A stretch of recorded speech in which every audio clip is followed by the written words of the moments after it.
মদিনার ইতিহাসে বীরে ফকির এমন একটি স্থান যা কেবল একটি কূপ হিসেবে সীমাবদ্ধ নয়, এটি সাক্ষ্য বহন করে ইসলামের সূচনা লগ্নের দরিদ্র, মানবিকতা এবং গভীর আবেগের। এই কূপটি অবস্থিত হযরত সালমান ফার্সি রাদিয়াল্লাহু তাআলা আনহুর ঐতিহাসিক বাগানের একদমই পাশে।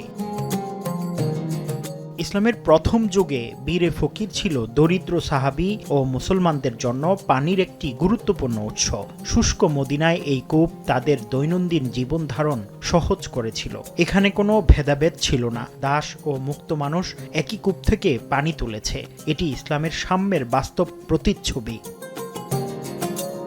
সালমান ফার্সি রাদিয়াল্লাহু তাআলা আনহুর দাস মুক্তির জন্য যে বাগান গড়ে উঠেছিল তার আশপাশের এলাকাটি ছিল শ্রম ও ত্যাগের কেন্দ্রবিন্দু। বাগানে কর্মরত দরিদ্র সাহাবীরা বীরে ফকির থেকেই পানি সংগ্রহ করতেন।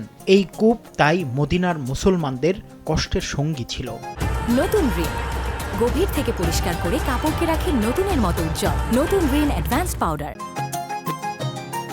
বীরে ফকিরকে ঘিরে ইতিহাসে একটি আবেগঘন বর্ণনাও পাওয়া যায়। কিছু সিরাত ও ঐতিহাসিক গ্রন্থে উল্লেখ আছে, রাসূলুল্লাহ সাল্লাল্লাহু আলাইহি ওয়াসাল্লামের ইন্তেকালের পর তার বাহন গাধাটি গভীর শোকে অস্থির হয়ে ওঠে। বর্ণনায় বলা হয়, শোক সহ্য করতে না পেরে সেটি একটি কূপে লাফ দিয়ে মৃত্যুবরণ করে। কিছু ঐতিহাসিকের মতে সেই কূপটি ছিল বীরে ফকির এলাকার সংলগ্ন।